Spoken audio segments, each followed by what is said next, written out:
Hello everyone, welcome back to the Spirit Gang channel. I wanted to make a video today talking about two super key tips into like preserving your mental sanity when it comes to stressful and anxious situations. And this is something I learned quite a few years ago, but has helped me tremendously in almost every area of my life that has to do with any form of responsibility, I guess.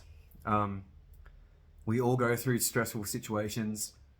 Might be with work, might be with your partner, might be with a friend group, might be with having a car crash. It could have to do with anything. But the best two things you can ever ask yourself is this in my control, and what can I do about it? If you ask yourself those two questions, you can pretty much pull yourself away from the semantics and pull yourself out of the situation and really assess it and make a plan as to how you're going to go about it. And I'll give you the example of when I kind of came across this. A few years ago, I was, so I'm just going to turn this light up. A few years ago, I was working for this shop, like an hour from where I lived. And one morning, basically I was just running extremely late and I was stressing out big time because I had a pretty big responsibility there. My bosses were pretty hectic and I was just kind of freaking out. I was like, oh man, I'm late. They're going to crack the shits. And I told them and they were quite upset. And I was essentially driving erratically to get to work faster to make sure that to try and preserve some kind of form of the damage that, not the damage that I'd done, but the muck up. But as I was going, I was so stressed and I was like, all right, I need to sit back for a moment and just actually assess this. And I just said to myself, okay, is this situation in my control? I'm already late. The emotions of the other people are out of my control. It's completely out of my control. So therefore, there's no point stressing myself out when the damage has already been done. The second question is, what can I do about it? And there was plenty I could do about it. Really, when you make mistakes, the main thing that you need to do is make sure that you rectify them. And so there were two things I could do. The first one was get to work and genuinely apologize for being late. Tell them that it's not going to happen again and then not rock up late again. That's the best thing to do. And again, there's no point even taking this advice if you're not going to be genuine about it. Don't just go up to people or your bosses and just tell them what they want to hear. If you've made a mistake, actually make sure to implement practices to make sure that it doesn't happen again, because everyone makes mistakes, but it's only an issue when you keep repeating the same mistakes. So that was the first one. And now when it comes to not repeating the issue again, there were multiple things I could do. The first is go to bed at a good hour, make sure that I sleep better, lots of other things. Stop eating at a certain time, not having sugar at night so I'm staying awake. Get some kind of physical exercise in throughout the day so I'm more fatigued, so I do sleep better and I'm awake earlier, so I'm not going to sleep in or repeat the mistake. So those are the two main things. If you're in a stressful situation, ask yourself, is this in my control? And if so, what can I do about it? Or if not, what can I do about it? And then what practices can I implement to make sure it doesn't happen again? Because this will help you with your stress and anxiety immensely, because once you get into this practice, and of course having the integrity to follow through with it, and if you make a mistake, obviously sitting back with yourself and reflecting on what you did wrong or the mistake and making sure that it doesn't happen again, you will develop the ability to almost not predict the future, but you'll definitely be able to deal with situations ahead of their time, because you can always tell when something's going to happen. You can always kind of preempt negative things happening. But if you are aware that something may happen in the future, you can already start working on it. You can say, okay, if this happens, is it in my control or is it out of my control? If so, what can I do about it? And if you know what you can do about it, you can already begin implementing the necessary practices to save yourself the headache of when it does actually end up happening. And if you know that it's out of your control, for example, if you have, I'm just going to use like the partner thing, for example. If you have a partner who's overly emotional, causing a lot of issues for you, and you know that they're going to cause you a massive headache, you can, which is out of your control because they're a sovereign individual who's allowed to have their own form of expression. But if you know that they're not healthy for you and they're doing these things that are out of your control, that is stressing you out, you have options here. You can either work with them, you can get them out of your life, because at the end of the day, your energy is what's important.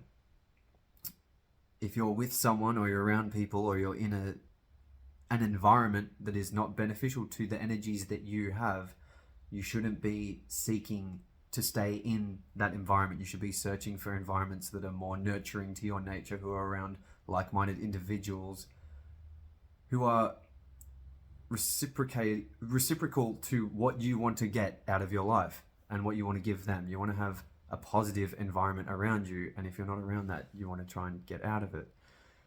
And so this is where, you know, this preemptive notion of knowing how your anxieties come, because anxiety is fear. It's essentially what it is. Your fear. It's a preemptive fear of something going wrong. And if you're aware of what can go wrong, and you've already thought about if it's in your control, out of control, if you can fix it, if you can't fix it, what measures to put into place, or how to avoid it completely, you're going to have a much more relaxing time dealing with these things.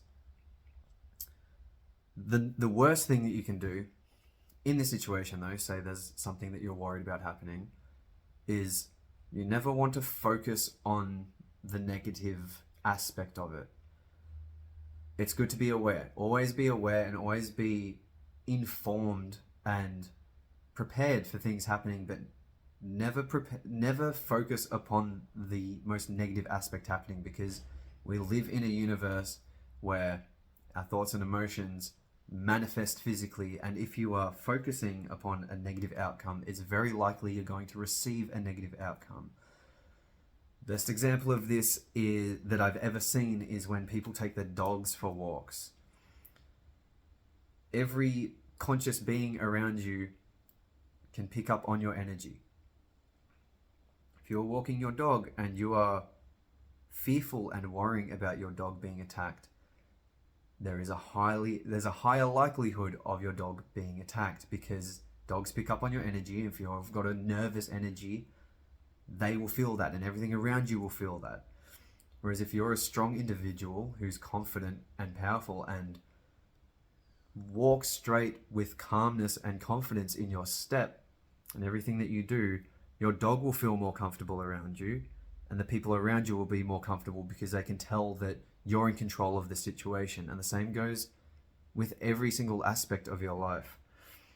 When it comes to situations, when it comes to relationships, when it comes to people, when it comes to jobs, your energy is your most valuable asset. And if you are confident and a powerful individual with a present and focused aura about you,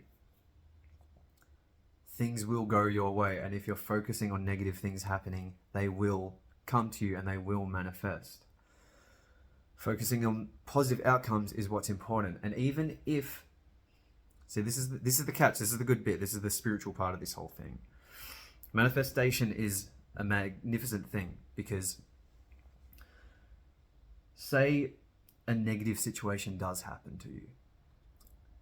It may seem negative at the time, but it's not necessarily negative in the big scheme of things, because in life there's no such thing as luck or chance.